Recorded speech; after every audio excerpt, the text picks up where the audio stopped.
तरनो तरनो।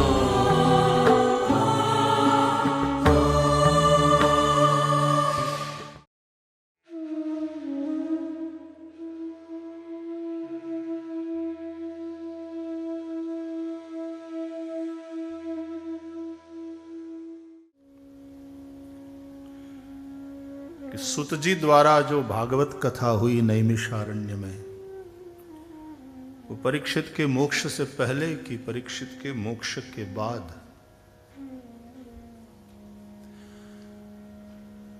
यदि परीक्षित के मोक्ष के बाद हुई है, जो कि ऐसा ही है,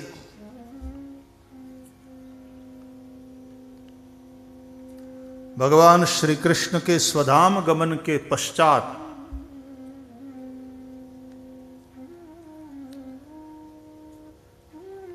राजा परीक्षित को कथा सुनाया सुखदेव जी ने। वो गोकर्ण वाला क्रम चला, फिर सुत जी वाला। ये भागवत के महात्म्य में है। लो मैं आपको बताऊं, ये स्पष्ट है।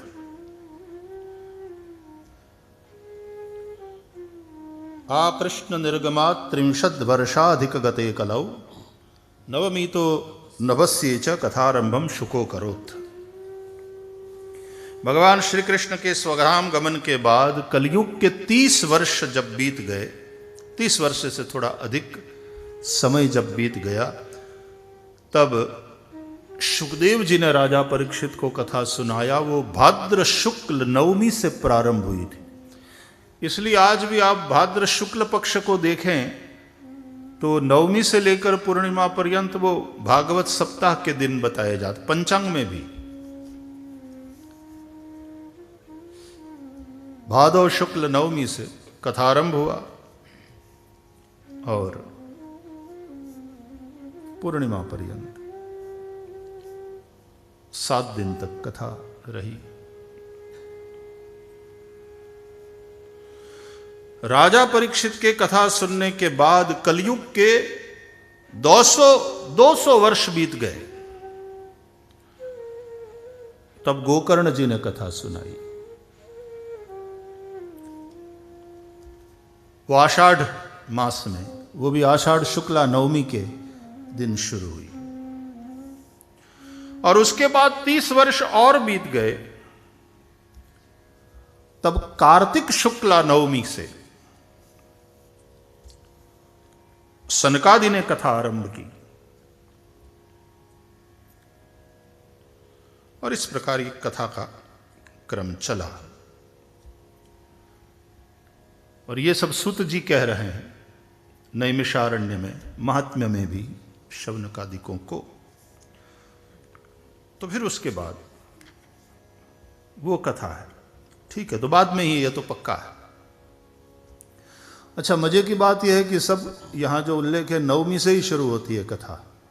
वैसे नवमी को रिक्ता तिथि माना जाता है, वैसे शुभ कार्य में इसको ओमिट किया जाता, ऐसा है ना भाई, ज्योतिष की दृष्टि से नवमी को रिक्ता तिथि मानते हैं, इसलिए बहुत ज्यादा इसमें शुभ कार्य में इसको अवॉइड करते हैं। लेकिन यहां कथाओं का आरंभ नवमी से हुआ। एक तो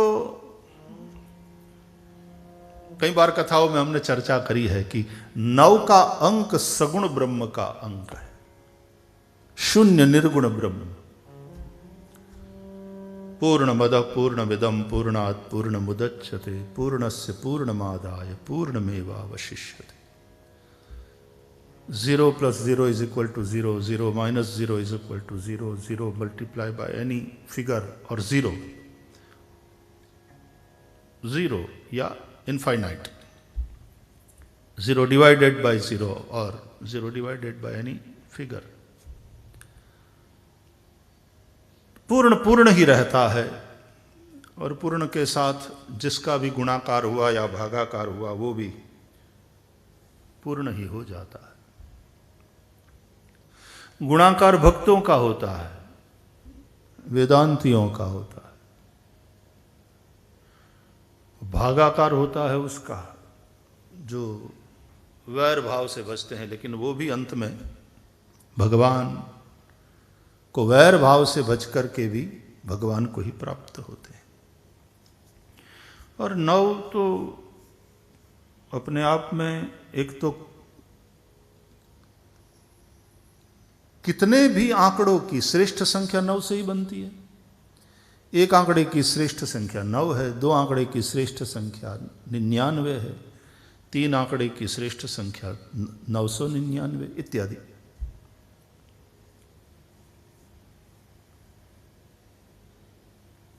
और 9 का गुणा चाहे जितने से भी करो, अंत में जवाब 9 मिलता है। 9 1 9, 9 2 18, 1 8 9, 9 3 27, 2 7 9, 9 चौक 36, इस तरह से 9 9 9 ही रहेगा। भगवान श्री राम ने नवमी के दिन प्रकट होकर के उस रिक्ता तिथि को भर दिया परब्रह्म ने। और वैसे भी रिक्त होकर के बैठना है, बिल्कुल खाली होकर के बैठो।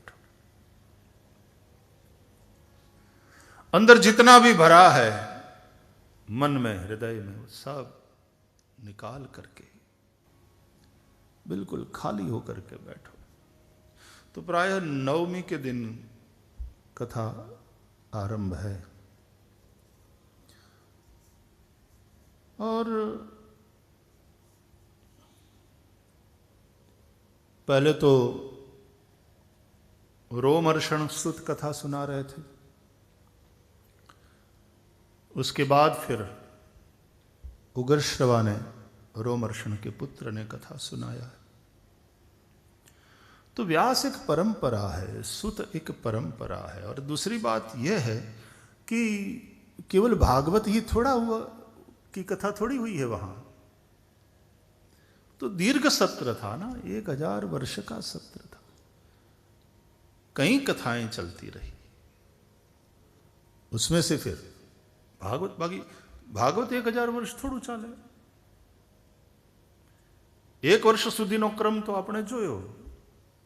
हां, करने को तो रोज एक श्लोक लें तो भी 18,000 श्लोक की कथा, 18,000 दिन, 365 से डिवाइड करोगे कि 360 से? 365 से डिवाइड कर लो 18,000 को। हालांकि वर्तमान में जो भागवत प्राप्त है उसमें 18,000 श्लोक भी नहीं है, वो भी हमारे ऋषि कुमारों ने थोड़ा अभ्यास किया। वैसे पूर्व में भी अभ्यास हुआ है कई विद्वानों के द्वारा। चक्र जी ने भी उसके विषय में लिखा ही है। तो हमारे कहाँ गए हितेश भाई, कुछ तैयारी करी थी उन्होंने, मुझे दिया भी है। तो अभी जो भागवत प्राप्त है उसमें 18,000 श्लोक पूरे नहीं मिलते। उसमें उवाच श्लोक भी मिला दिया जाए, उसमें प्रत्येक अध्याय के अंत में जो पुष्पिका आती है वो मिलाया जाए तो भी।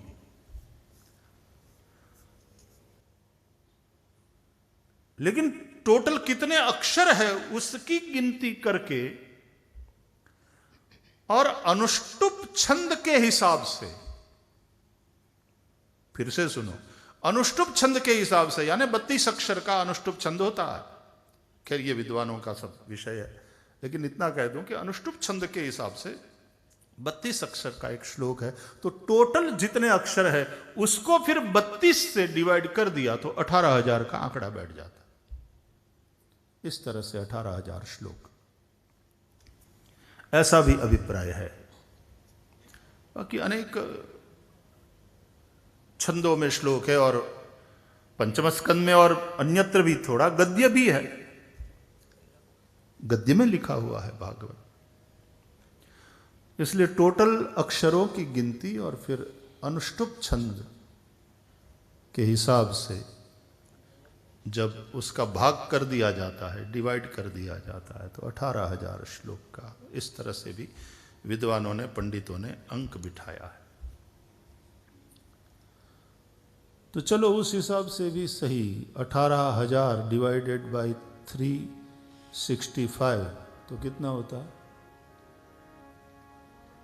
करो करो, कंप्यूटर काढो, कैलकुलेटर काढो, है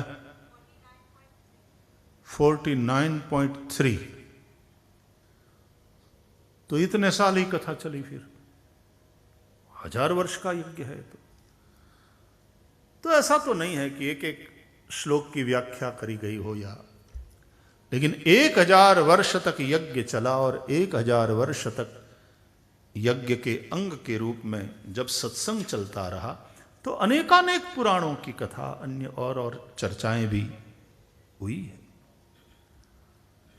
तो उसमें फिर कृष्णावतार के समय में भी कथा चल रही थी, मतलब ये हुआ। तो बलभद्र जी आए तीर्थ यात्रा करते हुए वहां, और सुत का शिरच्छेद हुआ बलभद्र जी के द्वारा। ऋषियों ने कहा कि भाई आपने ये क्या किया, इनको तो हमने ऊंचे आसन पर बिठाया था, हमने नियुक्त किया था व्यासपीठ के वक्ता के रूप में। बलभद्र जी को क्रोध आया, जो ये सब ऋग्वेदी ब्राह्मण, सब ऋषि सामने बैठे हैं, और ये सूत ऊंचे आसन पर बैठा है, और क्योंकि वक्ता के आसन पर बैठे थे इसलिए बलभद्र जी आए और सब लोग उठ गए, सभी ने प्रणाम किया, और सुत जी ने वहीं से बैठे हुए अभिवादन किया बलभद्र जी का। जहां वेद की मर्यादा टूटती है, जहां शास्त्र की मर्यादा टूटती है, तो वहां बलभद्र जी जरा अपना नाराजगी दिखाते हैं। और फिर बलभद्र जी ने कहा कि सुत का बेटा, उसके सिर पर मैं हाथ रखता हूं, ये अपने बाप की तरह ही कथा सुनाने में कुशल बनेगा। और वो उग्र श्रवा, उन्होंने बहुत श्रवण किया है महापुरुषों के मुख से, और उसने अपने पिता की परंपरा का निर्वहन करते हुए उस परंपरा को आगे बढ़ाया। वे भी कथा कहने में कुशल हुए। तो उन्होंने सुना है शुक परीक्षित का संवाद। जब वहां कथा हुई शुकताल में, शुकदेव जी के द्वारा राजा परीक्षित को सुनाया गया, तो अनेक ऋषि वहां बैठे थे परीक्षित के साथ साथ। व्यास जी भी बैठे वहां, पराशर भी बैठे, अनेकानेक महापुरुष बैठे। तो वहां उग्रश्रवा ने भी श्रवण किया है उस संवाद को, और फिर वही संवाद उन्होंने नैमिषारण्य में शौनकादिकों को सुनाया। तो कथा तो बहुत समय से चल रही है ना, बहुत समय से चल रही है नैमिषारण्य में। न जाने 1000 वर्ष का यज्ञ है, तो न जाने कितने वर्षों से चल रही होगी कथा, और तब बलभद्र जी आए होंगे। और उसके बाद फिर ये भागवत वाला विषय उस यज्ञ में चला। तो जिस प्रकार शिवजी और पार्वती जी की कथा जो है, वो राम कथा नित शिवजी गावे, वो कथा निरंतर चलती रहती है।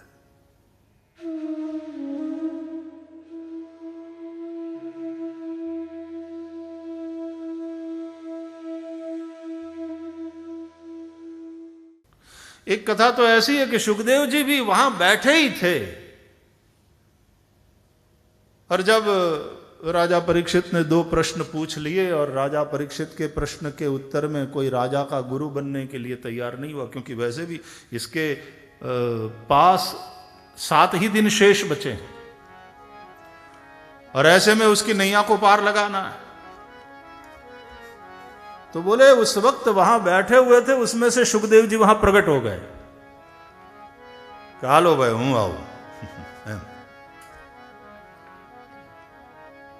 तो जिसमें सामर्थ्य होती है वो फिर वो उठता है ना, वो हिम्मत करता है। तो तत्राभवत, तत्र अभवत भगवान व्यास पुत्र, एक अर्थ ऐसा भी किया गया, वहां प्रकट हो गए। नहीं तो टोली आटली बधी बैठी हो, हजारों माणसों की भीड़ हो, एम मगन भाई ओल्या फलाणा वाला क्या એમ ખબર ન પડે. એ તો એ પોતે ઊભા થાય ને એમ કે લાओ भाई. ये देखो कभी कभी हवाई जहाज में हमने देखा है कि यात्रा करते समय यदि कोई इस तरह से इमरजेंसी किसी पैसेंजर को उठ खड़ी हो जाए, कोई समस्या हो जाए, तो थोड़ी देर तो वो हॉस्टेसेस जो होती हैं, क्रू जो होता है कैबिन का, वो आकर के थोड़ा बहुत मेहनत करने की और मदद करने की कोशिश करते हैं. लेकिन फिर भी यदि वो पेशेंट, वो पैसेंजर ठीक फील नहीं कर रहा हो, तो फिर बाकायदा अनाउंसमेंट किया जाता है कि कोई डॉक्टर है. यदि कोई डॉक्टर ट्रैवल कर रहा हो तो please there is an emergency and we need your help. तो कोई डॉक्टर है यदि तो तुरंत उठ खड़ा हो जाएगा. I am doctor, let me help you. तो ऐसा हुआ. बैठे ही थे सुखदेव जी. कोई 7 ही दिन है इसके पास और इसकी नैया पार लगानी है. कोई राजा की पात्रता, परीक्षित की योग्यता, परीक्षित की प्यास. सुखदेव जी उठ खड़े हुए. चलो, ये कार्य मैं कर लूं. तत्राभवत् भगवान व्यासपुत्रः यदृच्छयागाम अटमानः निरपेक्षम मुनिम शांतम. कोई अपेक्षा नहीं है, ये मुनि है. अरे मुनि क्या, मुनियों के भी गुरु है, परम शांत. लेकिन जरूरत पड़ने पर, और दूसरा भाव यह है कि स्वयं भगवान ही शुकदेव के रूप में. और जब तुम्हारे में मुमुक्षा जागती है और वो समय आता है और सही प्यास होती है, तो वह परम सत्ता परमात्मा ही गुरु का रूप लेकर के तुम्हारे जीवन में प्रवेश करते.